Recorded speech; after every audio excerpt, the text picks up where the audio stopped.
Hi, this is Robin. I'm here with Evil Client. We're doing a series of tutorials for beginners. You can find out how to get this part in the playlist that is linked at the end of this video. I am using my liner brush, which is called the Wand, and you can get it at robinmosesnailart.com.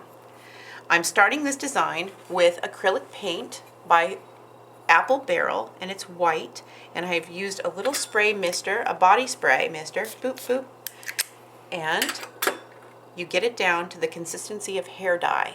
You want it to be nice and thin, and you don't want it to catch when you run it along. You don't want it to jump and skip. You want it just a smooth flow. Fill your brush up halfway. Do not touch the paint in the neck of the brush. If you do, clean it out. If you get a lot of paint in the neck of the brush over time, it makes it brittle and they break off. So it's best to just stay away and keep it on the tip of your brush. Okay, I get off all of the excess paint onto my nail so that I have a nice fine point, because I'm working on a very small nail here. I mean, it's very, very tiny. And I'm going to go in and dot, dot, dot, dot, dot, dot, and then push and then pull down into a point. And then I can take from my palette. Now there's little things that people can buy for this, but I just use it because the paint dries from here to here because the nail and the paint dry so fast. So I make sure that I can pull from my thumb for a few petals, and it saves me time from reaching over and getting my paint in my brush again. And it's always just a good idea to have your paint you're using close. So this is a 3-prong flower. That's what I call it. To do a 3-prong flower is probably one of the easiest. So I started with that one first.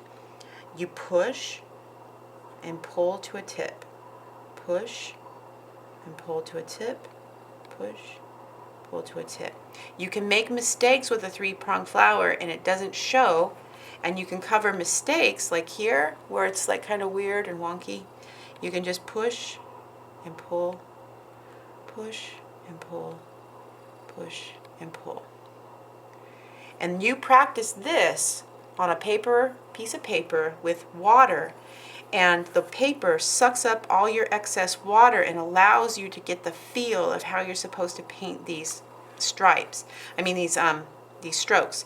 And when you start to learn how to use that, then you can do other things. But these are the basics. So now I'm taking a little bit of pink, a neon pink, and I'm mixing it with the white.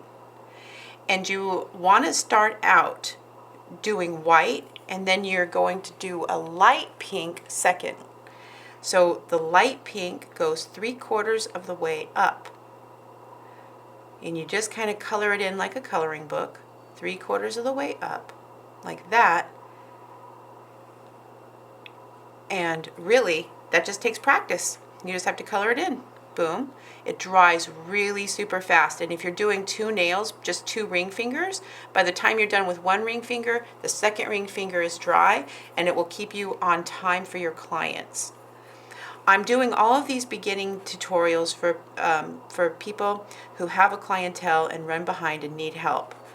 This is the center. This is the neon pink, the darker. So it goes light, medium, dark. It could be light purple and then dark purple. It can be teal and then dark blue. It can be yellow and dark orange, but it has to go boom, boom, boom, 3-tier. If I put the bright pink first and then the light pink in the center, it's going to look weird and it's going to look muddy. So you want to make sure that you go from light to dark always.